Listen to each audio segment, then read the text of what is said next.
வணக்கம், என் பேர் லக்ஷ்மி. மருதா டிவியிலேருந்து. சென்னையிலேருந்து ஒரு 50 கிலோமீட்டர் தொலைவில் இருக்குது இந்த திருப்போரூர் கோவில், முருகர் கோவில். இது வந்து கந்தசாமி திருக்கோவில் அப்படின்னு சொல்லுவாங்க. பார்த்திங்கன்னா அங்கே கோபுரம் இருக்குது. இதுதான் என்ட்ரன்ஸ், மெயின் என்ட்ரன்ஸ். இந்த வாசல் வழியாக தான் வந்து வரணும். இந்த இடம் வந்து சூரசம்பாரம் நடந்ததில் மூணு இடத்த வந்து குறிப்பிடுது. அதில் வந்து இது ஒன்று. ஸோ அதே மாதிரி இந்த இடத்துல வந்து இன்னொரு விசேஷம் என்னன்னு பார்த்தீங்கன்னா, செவ்வாய்க்கிழமை நாளில் விளக்கேற்றினா, வெத்தலை போட்டு விளக்கேற்றினா நீங்கள் நினச்ச காரியம் நினச்சபடி எல்லாமே வந்து நிறைவேறும் அப்படின்றது முருகரோட அருளால் எல்லாமே நல்லதே நடக்கும் அப்படின்றது இங்கே மக்களோட கருத்து. ஸோ டைம் கிடைச்சா இந்த கோயிலுக்கு வந்து பாருங்கள். இந்த கோயிலில் வந்து நிறைய விசேஷங்கள் இருக்குது. நீங்கள் வந்து அதோட அனுபவத்தை நீங்களும் பகிர்ந்துக்கணும்னு நான் விரும்புகிறேன்.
ஐயா வணக்கம்.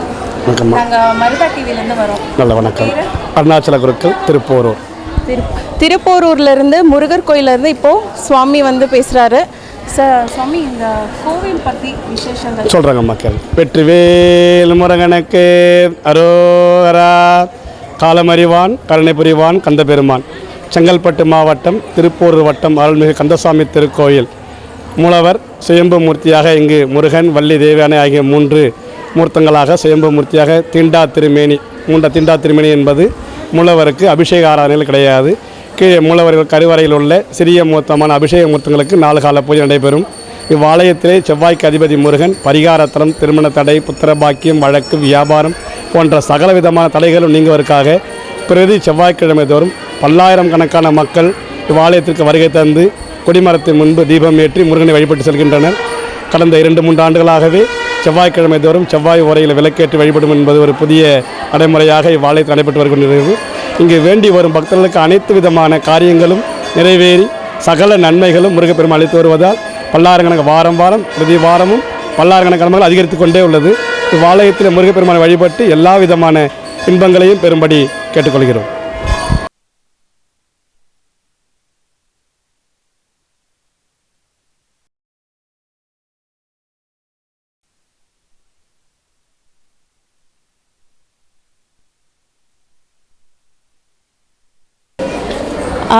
திருப்போரூர் கோயிலுக்கு எத்தனை வருஷமாக வந்துட்டுருக்கீங்க? 3 வருஷமாக வந்துட்டுருக்கோம். 3 வருஷமாக எல்லா வாரமும் வருவோம். செவ்வாய்க்கிழமை வந்துட்டுருக்குறோம் நாங்கள். ஏதாவது உங்களுக்கு இந்த சந்நிதிக்கு வந்த பிறகு நடந்த ஏதாவது சின்ன ஒரு அதிசயம், இன்ஸ்டன்ட்? பிஸ்னஸ் கொஞ்சம் நல்லா போயிட்டுருக்கு. செவ்வாய்க்கிழமை மட்டும்தான் வருவீங்களா? மற்ற நேரம் எல்லா டைமும் வருவோம். தோன்றப்போ வருவோம். இங்கே வந்து ஒரு ஹாப்பியாக இருக்கும். அதுதான், எவ்வளோ கஷ்டம் இருந்தாலும் கோவிலுக்குன்னு வந்தால் எல்லாமே மறந்துடும். அதுக்காக தான் வர்றது. வேண்டுனதும் நடந்திருக்கு. சூப்பருங்க, நன்றி, தேங்க்யூ.